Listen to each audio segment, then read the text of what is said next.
Despite such overwhelming failures, many researchers continue to insist that because such prophets seem partly accurate, their prophecies should be considered.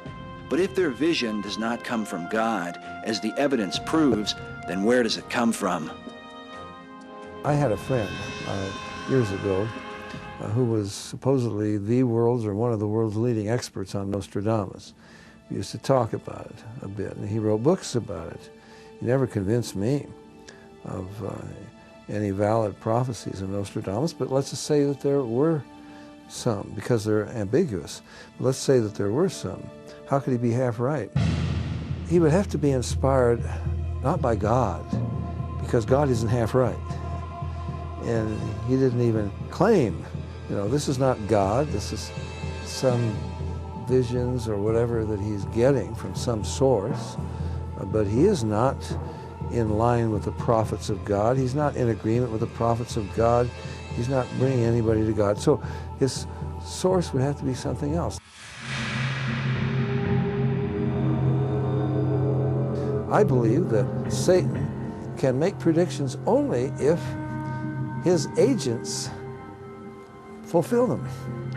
So he can predict disasters and so forth and make them happen. I mean, Satan can do things. In the book of Job, he sent a wind that knocked a house down, and he had such control over it that he spared always. He stirred up the Sabaeans and the Chaldeans to come and, you know, and captured Job's flocks and kill his servants. Always one was left to come and tell Job. So he has apparently some power if God allows him to do that. So Satan could do some things that would seem supernatural. And he probably has an IQ of several trillion, I don't know, better computers than we have. He probably doesn't need computers. So he could extrapolate and, figure out what things might happen. So you could get some accuracy, but not 100%. I mean, not even close to it. So the very fact that it's not 100% proves this is not from God. Truth seekers, not 100%. So if you've been watching our program in the past, you've heard us say that lots of times. That's what cemented my belief that this book, the Bible, was true, because no one can tell the future 100% accurate. And we've mentioned that did the same thing for Isaac Newton, Michael Faraday, and Robert Boyle. I didn't know that until years after I became a Christian, after searching through all that stuff and meditating and being into Eastern religion. But no one could tell the future 100% accurately unless you're supernatural, and it's only in this book where it's 100%. If you were wrong once, he didn't mention that, but it's right there in Deuteronomy as well. If you were wrong once, you were supposed to be stoned to death in Israel, and we've talked about that before. Yeah, that's what separates God's prophets from today's false prophets. And another thing that separates us, as we've discovered, Mike, over these six and a half years, is the false prophets all enter into some sort of altered state of consciousness. And Edgar Cayce admitted, through the hypnosis and henceforth the altered state. And then we had the warning from Nostradamus himself to his son, you stay away from this stuff because it'll eat your soul. Same warning that you saw in Deuteronomy, basically, stay away from it. And that warning was given in Deuteronomy about 3,400 years ago. Wow. Moses back in 1400 BC. So 3,400 years ago. Now, but what are we learning in our schools today, in colleges? Now, to contrast that, I'm doing some research, and I'll get to him. I found him in this book. This book is a great book, by the way. It's John Ankerberg and John Weldon, the New Age Encyclopedia of New Age Beliefs, and it's got footnotes into up around 900. Greatly researched book with all the footnotes there and everything. Tremendous work.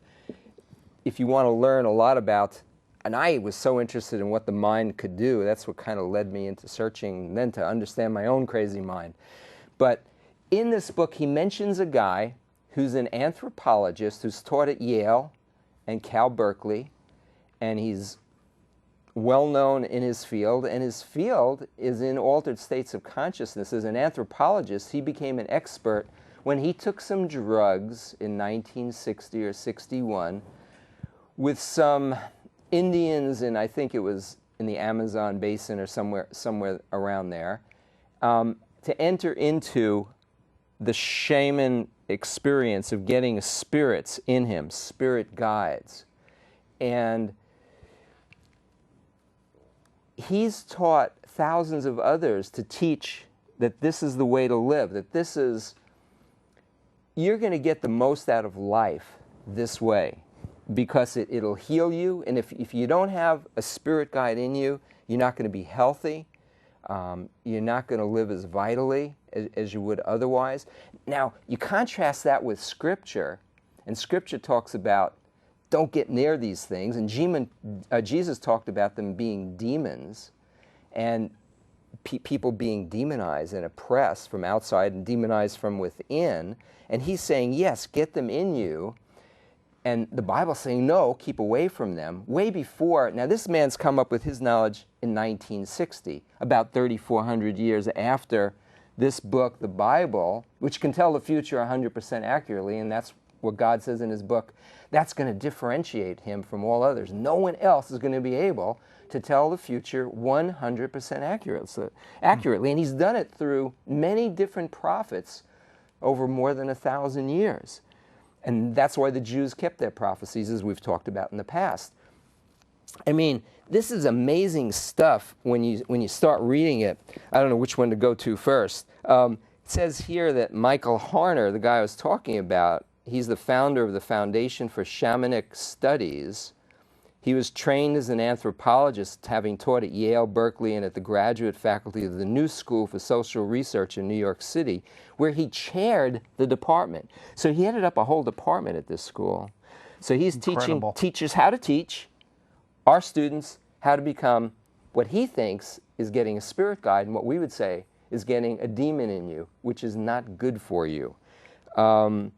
He admits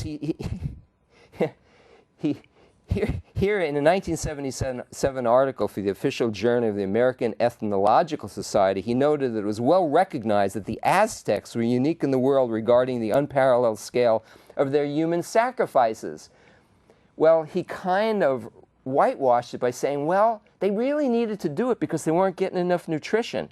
From his studies, he's come up with the viewpoint that they needed to get mass slaves and then eat them all. Get those slaves in here because we need a couple of good meals because we're just not getting the right nutrition without them. Of course, a lot of people disagree with that, but this is what his research has shown. But he's taught a lot of people.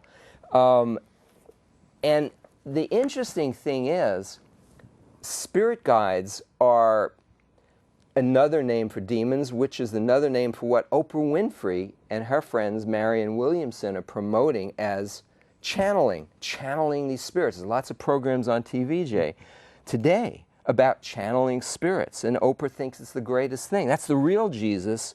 You find the real Jesus, just like Edgar Cayce thought he found the real Jesus, through these spirits that come into you when you're in an altered state of consciousness. Now, so here they themselves are saying, this is through an altered state of consciousness. Michael Harner did scientific research. You know, science can go just so far. I'm all for science, good science, and we've talked about good science on a lot of our former programs, and you can go to our website, which is right there, and you'll see a lot of former programs, and we've done a lot on science, evolution versus intelligent design and creationism. But science can go just so far. And then, I mean, science is based on observation and experimentation. Well, how do you observe an experiment from a true spirit, a good spirit, and an evil spirit? Now, this guy Harner himself says they're evil spirits. So how do you know which is which? You're kind of out of the realm of science. Look how long it's taken us to do EEGs, and we still don't understand our own body. We don't have the foggiest notion. Most scientists don't even believe these things exist that we're talking about. There's no way to discern between a true good spirit and an evil spirit. Or are they all good? Harner says no, they're not all good. He casts some out by using the greater powers from other spirits. And this is what these witch doctors all over the world have done for thousands of years.